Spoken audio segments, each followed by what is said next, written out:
Hello everyone, I'm doctor Niharika from Suham hospital. So ఈరోజు మనం food poisoning గురించి తెలుసుకుందాం. So first of all, food poisoning అంటే ఒక acute gastroenteritis condition. So acute అంటే సడన్గా రావడం, అంటే ఫుడ్ పాయిజనింగ్ అనేది డిసీజెస్ లాగా స్లోగా డెవలప్ అవ్వదు.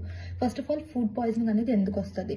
మనం ఏమైనా కంటామినేటెడ్ అంటే పాడైపోయిన ఫుడ్ కానీ, మిల్క్ కానీ, వాటర్ కానీ తీసుకుంటే దానివల్ల వస్తుంది. సో పాడైపోవడం ఏదో బ్యాక్టీరియా వల్లనే అవ్వచ్చు, లేకపోతే ఎనీ ఫర్టిలైజర్స్, పెస్టిసైడ్స్ వీటి వల్ల కూడా కంటామినేట్ అవ్వచ్చు. So bacteria different types of bacteria అనేది ఉంటుంది, ఒకటి రెండు కాకుండా చాలా. So first of all, food poisoning అనేది అయినప్పుడు ఏ సిమ్టమ్స్ అనేవి పేషెంట్లో వస్తాయి? కడుపు నొప్పి అనేది చాలా ఎక్కువ వస్తుంది, అండ్ లూజ్ మోషన్స్ అనేవి కంటిన్యూస్గా జరుగుతూ ఉంటాయి, అండ్ వామిటింగ్స్ అనేవి అవుతాయి. కొన్ని సర్టెన్ టైప్స్ ఆఫ్ బ్యాక్టీరియా వల్ల బ్లడ్ అనేది కూడా చూడొచ్చు స్టూల్స్లోని.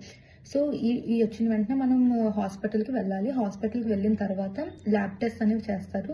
సో బ్లడ్ టెస్ట్ చేసినప్పుడు ఇన్ఫెక్షన్ ఉందో లేదా అనేది మనకి కంప్లీట్ బ్లడ్ కౌంట్ చెప్తుంది. అది కాకుండా వెరీ ఇంపార్టెంట్ ఫుడ్ పాయిజనింగ్లో స్టూల్ ఎగ్జామినేషన్ అనేది చేయించుకోవాలి. బికాస్ ఏ బ్యాక్టీరియా మనకి ఇన్ఫెక్ట్ చేసింది ఇవన్నీ తెలుస్తాయి అందులో.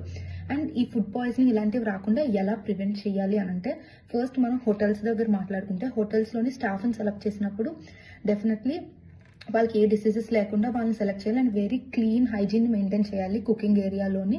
And definitely sanitization of hands చాలా ఇంపార్టెంట్. అండ్ అలానే సేమ్ మన ఇంట్లో కూడా మన కిచెన్ ఎప్పుడు చాలా నీట్గా ఉంచాలి, అండ్ మనం హ్యాండ్స్ ఎప్పుడు క్లీన్ చేసుకోవాలి బిఫోర్ కుకింగ్. అండ్ వెజిటేబుల్స్ని బాగా వాష్ చేయాలి, మీట్ ఎస్పెషల్లీ చాలా బాగా వాష్ చేయాలి. ఇవన్నీ చేస్తే మనం బేసిక్గా దానిలో ఉన్న ఏమైనా ఇన్ఫెక్షన్, ఏమైనా కంటామినేట్ అయితే మనం ప్రివెంట్ చేయొచ్చు. అండ్ బయటన పెట్టేసిన ఫుడ్ని ఎక్కువసేపు తినకూడదు, ఫ్రిడ్జ్లో స్టోర్ చేయాలి. అండ్ అలానే ఫ్రిడ్జ్లో స్టోర్ చేసిన ఫుడ్ ఎక్కువ రోజులు తినకూడదు. సో ఇలాంటివన్నీ చేస్తుంటే మనం ప్రివెంట్ చేయొచ్చు. అండ్ ఫుడ్ పాయిజనింగ్ అంటూ స్పెసిఫిక్ ట్రీట్మెంట్ ఏమీ ఉండదండి. ఎప్పుడైనా ఇలా ఇన్ఫెక్షన్ అనేది వస్తే ఆ ఇన్ఫెక్షన్ వల్ల వచ్చే సిమ్టమ్స్ని మనం ట్రీట్ చేసుకోవాలి. లైక్ వామిటింగ్స్ వస్తే వామిటింగ్స్కి, మోషన్స్కి, అండ్ ఇన్ఫెక్షన్ వల్ల యాంటీబయాటిక్స్ తీసుకోవడం అలానే. సో హైజీనిక్గా ఉంటే ఫుడ్ పాయిజనింగ్ ప్రివెంట్ చేయొచ్చు.